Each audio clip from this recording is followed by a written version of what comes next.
आप अपने सवाल पूछ सकते हैं। आज का चर्चा का विषय क्या है? नमस्कार।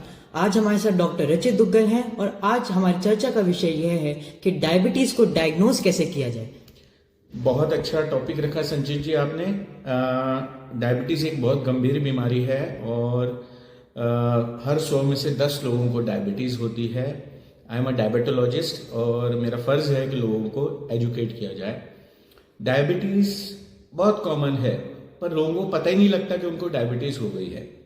डायबिटीज़ को डायग्नोज करने के दो तरीके होते हैं, एक तो क्लिनिकल और लेबोरेटरी मेथड्स और दूसरा पेशेंट जो सिम्टम्स हमारे पास लेके आता है उससे हमें क्लिनिकली पता लग जाता है कि डायबिटीज़ उसको है कि नहीं है। जैसे पेशेंट हमारे पास आता है कि डॉक्टर साहब मुझे बहुत प्यास लग रही है, डॉक्टर साहब मुझे बहुत भूख लग रही है, मैं तो थका ही रहता हूँ हमेशा, डॉक्टर साहब मेरा तो वेट लूज हो रहा है, कुछ दिनों से हो रहा है। कुछ पेशेंट्स ये भी सिम्टम्स लेके आते हैं कि हमारी आंखों की रोशनी कम हो रही है, ये लेट स्टेज में आता है। तब हमें अलार्मिंग हो जाते हैं कि इसको डायबिटीज़ है। उसी टाइम हमें रैंडम ब्लड शुगर उसकी टेस्ट करनी चाहिए। फॉर एग्जाम्पल, अगर random blood sugar at any given time 200 से ऊपर है तो समझो मरीज को डायबिटीज़ है। इसके बारे में आगे फिर हमें फर्दर उसको इवेल्युएट करना चाहिए। लैब वाइज हम जो अपने क्लिनिक में कर सकते हैं, एक तो हम रैंडम ब्लड शुगर पेशेंट की चेक कर सकते हैं, जैसे मैंने बताया अगर 200 से ऊपर है तो पेशेंट को डायबिटीज़ है। दूसरा, हम पेशेंट की फास्टिंग ब्लड शुगर मेजर कर सकते हैं। फास्टिंग ब्लड शुगर का मतलब होता है 8 से 9 घंटे खाली पेट रहने के बाद अगर हम खाली पेट सुबह ब्लड शुगर करें और वो 126 मिलीग्राम पर डेसीलीटर से ऊपर है, इसका मतलब है कि पेशेंट को डायबिटीज़ है। एक और चीज़ है, अब आप बोलोगे कन्फ्यूजन है डॉक्टर साहब, अगर सुबह की शुगर मेरी 126 आई है और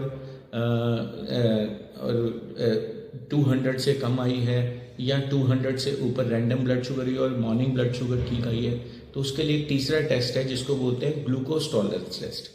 उसमें हम मरीज को खाली पेट रखते हैं और उसको 75 ग्राम ऑफ शुगर खाने को देते हैं पानी में मिला के।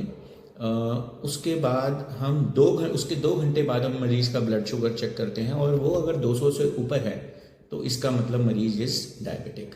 सो मैंने अभी तक आपको बताया, एक तो रैंडम ब्लड शुगर अगर अबव 200 है तो पेशेंट को डायबिटीज़ है। फास्टिंग ब्लड शुगर 126 से ऊपर है तो डायबिटीज़ है।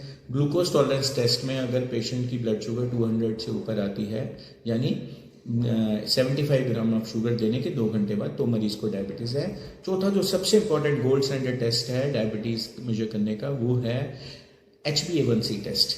HbA1c टेस्ट में क्या होता है, इसको कहते हैं ग्लाइकोसिलेटेड हीमोग्लोबिन। ये ग्लूकोज के कण हमारे हीमोग्लोबिन पे जुड़ जाते हैं जो कि 2-3 महीने तक चिपके रहते हैं। ये बहुत ही सटीक मेथड है। ये एक्यूरेसी इसमें बहुत ज़्यादा है। इसमें भी बहुत सारे मेजरमेंट्स होते हैं, जैसे इसकी लेवल्स होते हैं बहुत सारे, पर अगर आपका HbA1c लेवल 6.5% से ऊपर आता है then you are confirmed diabetic. तो दोस्तों, आज हमने संजीत जी ने हमारे से बहुत अच्छा आज टॉपिक चुना कि डायबिटीज़ को डायग्नोज कैसे करें, और आगे अगर ये मेरे को बुलाएंगे तो हम डायबिटीज़ को ट्रीट कैसे करें उसके बारे में भी हम चर्चा कर सकते हैं। धन्यवाद डॉक्टर साहब, आज आपके इस इंफॉर्मेशन ने बहुत